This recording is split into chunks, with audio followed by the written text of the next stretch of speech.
Rebuilding a Sustainable Haiti, next on International Focus. The Institute of World Affairs at UWM and Milwaukee Public Television present International Focus, a global magazine linking Wisconsin and the world.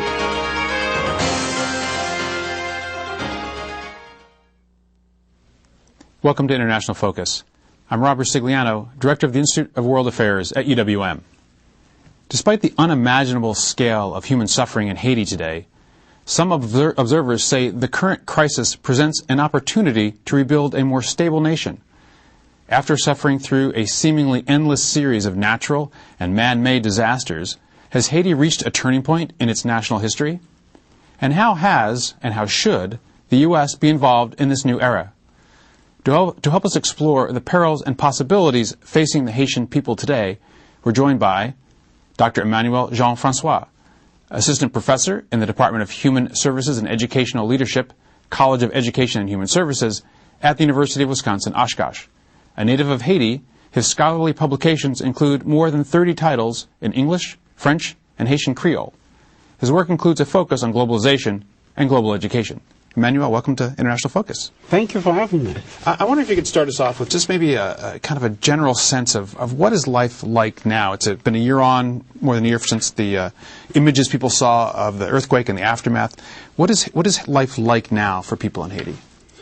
I think if there is one word that I could use to summarize what life is in Haiti, that would be awful, desperation, and misery, poverty, and people are still living in tents 1 year after the earthquake. And, in terms of meeting their basic food needs, the basic human needs like clean water, drinking water, access to basic health care, these things are still compromised in the country. But the main challenge I think we are facing now is the political aspect of the situation.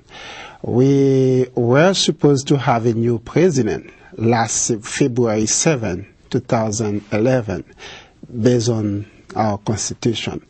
But because of a post-electoral crisis, that could not happen. But I think they are in the process of resolving that issue now, because the second round of the election will be going on, and they are campaigning now. You have two candidates. One is Madame Mylène Hippolyte Maniga, and the other one is former popular singer Michel Martelly. So I hope that we can have the second round of election and hopefully having a new president sworn in by May of this year. It seems almost unfair. I mean, obviously, it's been unfair for Haiti for many, many years in terms of the situation in Haiti. But on top of the earthquake, on top of all the destruction, the outbreak of disease, the cholera outbreak, for example, you then have to have an election. Exactly. Which is always a problem. I mean, it does not go smoothly in Haiti. And I think that's a good point. We have 29 ministry buildings in Haiti. 28 of them collapsed during the earthquake. So in terms of institutional capability, the country basically shouldn't be in the business of organizing anything major except taking care of the people, organizing relief effort and planning for a long-term reconstruction process.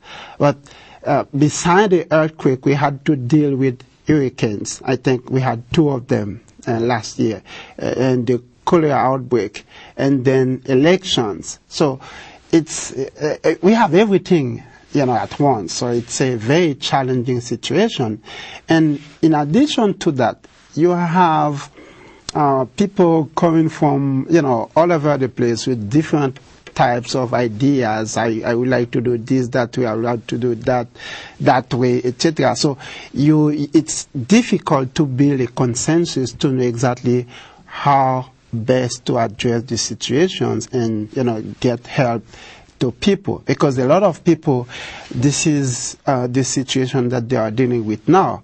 There is assistance available outside and inside the country, but the logistics that needs to be put in place to reach them, to give them access to these assistance, it's problematic, because sometimes, and you know that, people are arguing over words that we should use, etc., and then they spend an entire time discussing about things that are not relevant to better serve the people. So, so the challenge, as you were pointing out, just the daily life of people, the ability to eat and have shelter and so on, is still such a severe issue. It's a big issue, and I read the annual plan of the International Reconstruction Commission, chaired by Bill Clinton, the former U.S. president, and the Prime Minister of Haiti, Bellerive. They wanted to clear at least 40% of the rubble in the street, but they were not able to. 40%. Yeah, at least 40%. But they couldn't even reach that goal. They were able to do at least 5%, based on what Paul Farmer, a special UN envoy to Haiti, said, I think a couple of weeks ago, in March 2011 this year. And it's very difficult, because you have some structural problems that the country has been dealing with for several decades. Then came the earthquake, and now you have a lot of non-government organizations, who are basically replacing the public sector. So this is where the problem really lies. And I'm quoting Paul Farmer, from the $2 billion that have been disbursed so far to Haiti, less than 1% of that goes to the Haitian government. So the rest of 99% goes to the non-government organizations, and they are not involved in reconstruction activities. They are involved in relief effort, which means you are going to have a lot of waste in relief activities, from which 50% goes, to overhead. That means the rest of the 50%,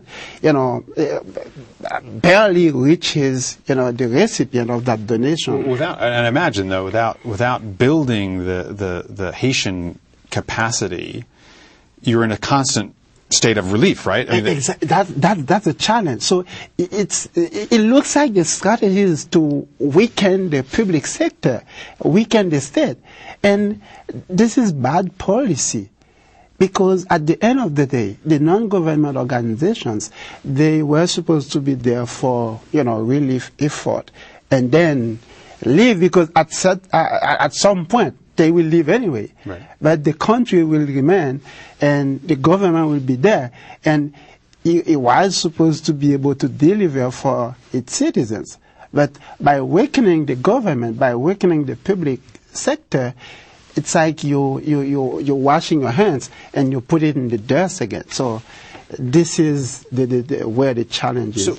So how do we start? What is the key to getting out of this sort of constant cycle of being in kind of that emergency relief mode, weak government? But because the government is weak, you have to have the NGOs there, but because the NGOs are there, the government is weak. Yeah. How do we get out of that cycle? I think it takes leadership, and this is basically what was lacking in the Haitian government after, before, during, and even after the earthquake. My hope is that, new leaders will emerge after these elections, so that you can have people in charge, for a good, for the Congress for 4 years, and for the president for 5 years, so they can start, planning strategically. So if you have a good, even a reasonable strategic plan for the country, or whether you call it a national development plan or national reconstruction plan, but if you have something in terms of, here's what how we want the country to look like within 10 years, 15 years, 20 years. And then these are the strategies, the strategic programmatic areas that we are going to prioritize, to focus on, and set, very achievable, measurable, and realistic goals. I think something can happen, especially because we have the commitment of the international community. Although sometimes it's difficult to have the donors, deliver on the pledges that they make. But because they made the pledges, you can call them on and say, this is what you promised. So here's our issue now. Here's the plan that we have. How can you help us meet that goal, these objectives, etc., etc. So this is my hope. I hope that the electoral process can, provide new leadership for the country. Because without leadership, you can have all kinds of assistance, technical, financial. You may have the will of the people, but you're not going anywhere. So let me push you on how realistic is that hope? Because what is your sense of given the runoff election, which is happening in March? Yes. What's your feeling about how likely is it that the leadership that will emerge from that will be up to the task that you just outlined? Okay, we have two candidates for the presidency, and one, a lady. She is the wife of a former president who's been outturned by a coup d'etat in 1989 exactly, Leslie Francois Maniga. That woman, if, for example, she becomes president, I think in terms of her academic background, academic and management experience, we should be able to expect something, from her. PhD from Sorbonne, and former dean of one of the major private universities in Haiti, dean of the College of, political science, etc. And she was a former senator.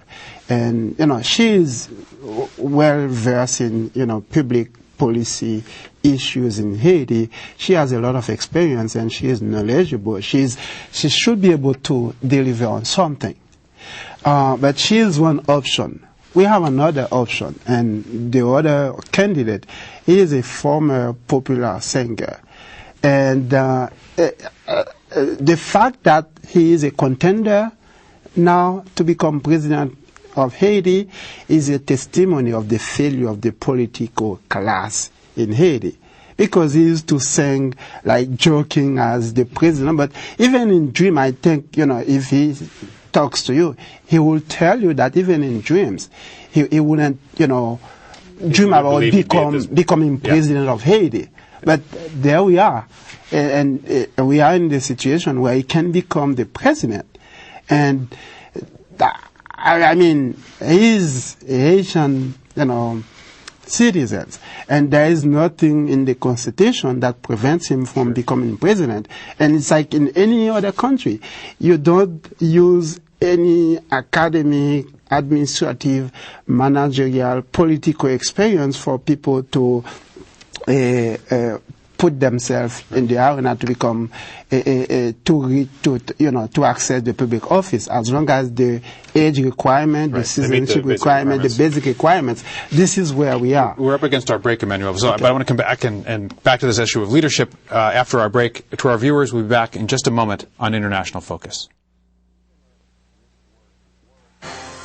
The Institute of World Affairs presents our community with a range of public programs relating to global issues, U.S. foreign policy, and the world economy.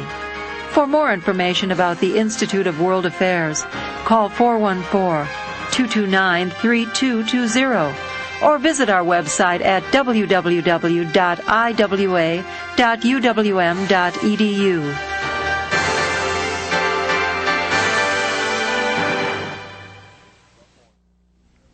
Welcome back to International Focus. We're talking about Haiti with Emmanuel Jean Francois of the University of Wisconsin and Oshkosh. And Emmanuel, before we're talking about you, so we have these two aspirants to be president. One, an unlikely to to be in this position, a popular singer, the other a woman who's got a long and impressive resume for the job. Yeah. How is this election likely to go? I think it looks like it's going to go her way, because even before the first round of election, she was ahead in all the polls. And also after, and now I think she got about 30% something of the votes. And the popular singer had like 20 something. So you have a 10% gap between the two. But, you know, in a country that was devastated by the earthquake, where people are in need, so manipulation during the electoral process is always possible. Sure. So it's always possible to have a surprise. And so, but if that happens, the country will have to deal with that. It's not like, you know, it may not be complete catastrophe, because it may have counselors, advisors, and things like that, etc. But the prospect will not be as bright as it could be with, you know, the lady. And actually, the first time we had free election in Haiti, it was organized by the first woman president, Margaret Pascal Trouillet. She is the one who organized the election that were won by Jean-Bertrand Aristide, and then it was outrun by a coup d'etat in 1991.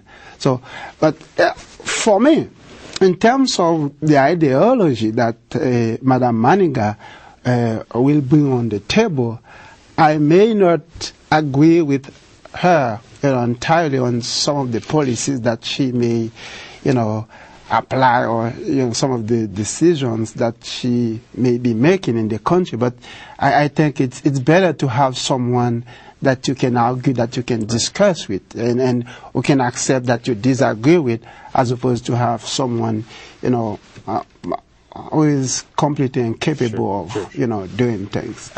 So I want to. Obviously, whoever the new president is will have all of these challenges to deal with. And we talked about that earlier. An additional challenge is the presence of potentially two very controversial figures back in Haiti. Baby Doc Duvalier, and potentially Jean-Bertrand Aristide, who has been granted a visa to come. Exactly, he received his passport. What are the challenge? What challenge do those figures present to the new president? Okay, for me there are two ways to see that.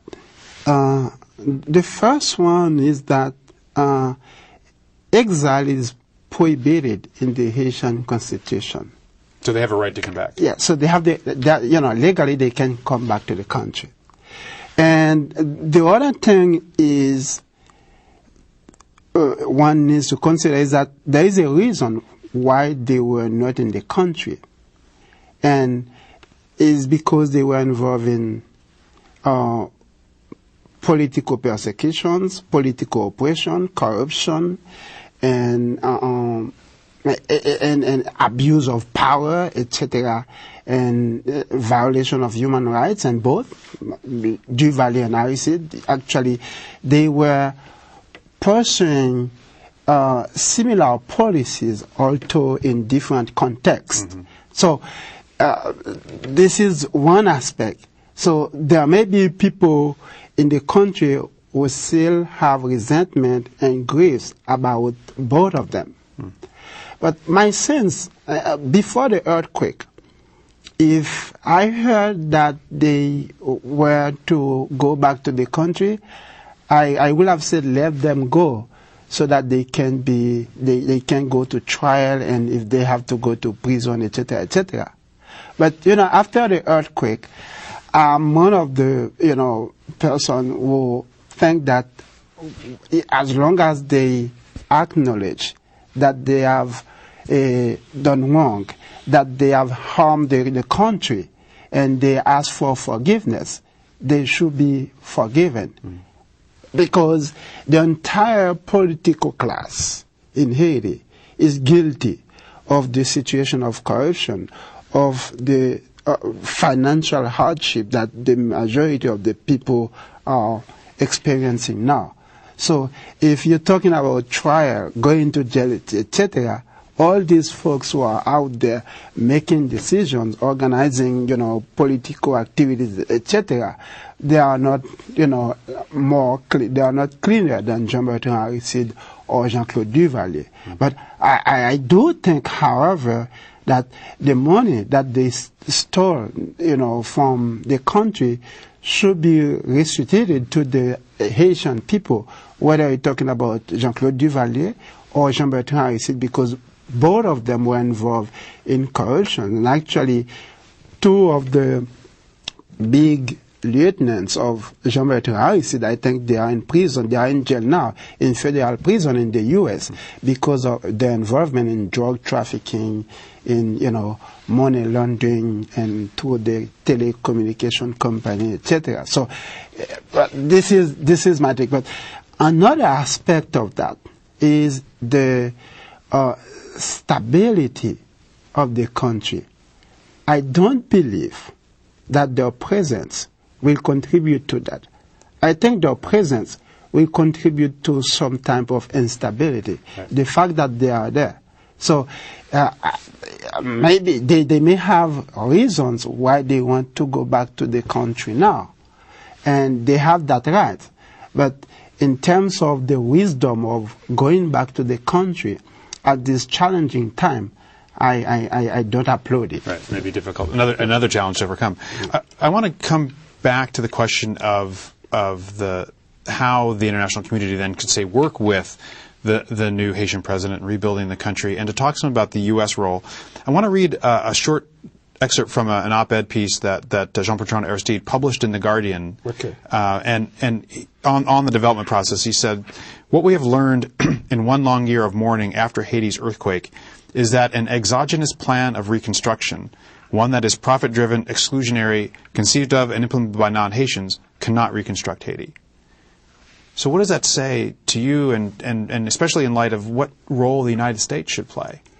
I agree completely with that statement, but knowing from who it came from, I agree with the statement, but I don't believe in the sincerity, in the genuineness of the messenger, because he is a big contributor of the financial crisis, the economic crisis that the country knew before the earthquake.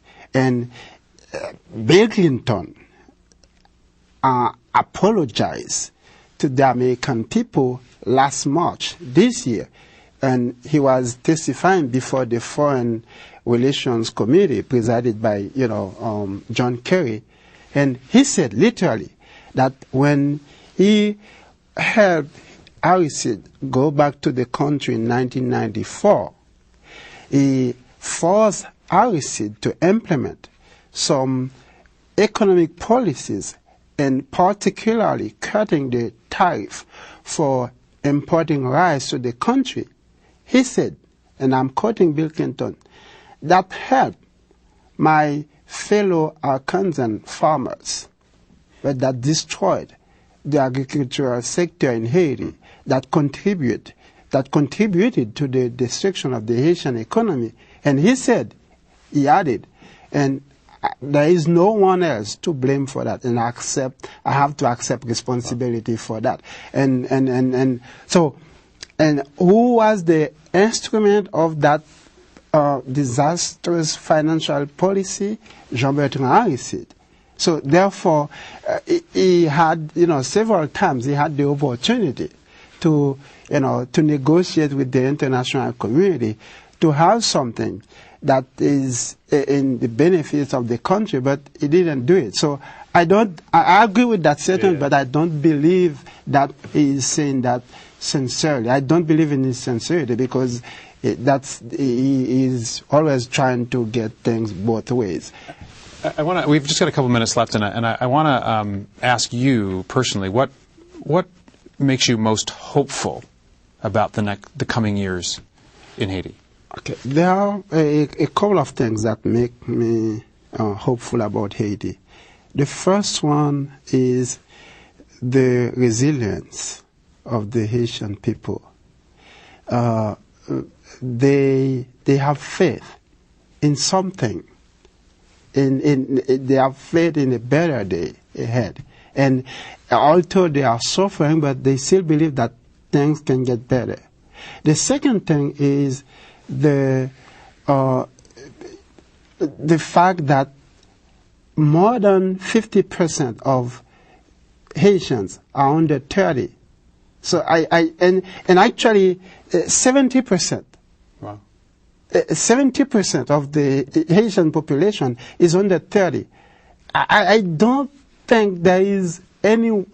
There may be some country, but it's very difficult to have that. So in 10, 15, 20 years, if you educate this young population, you can make, miracles can happen in the country.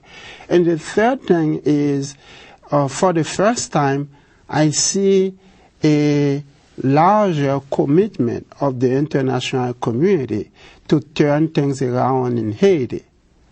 But it's up to the Haitian government, it's up to the Haitian people to seize that opportunity and challenge the international community to deliver on their promises. We come back to where we started, which is the need for leadership on the part of the Haitian government. Emmanuel Jean Francois, thank you so much for giving us your insights on Haiti, and to our viewers, we'll see you next week on International Focus. Thank you.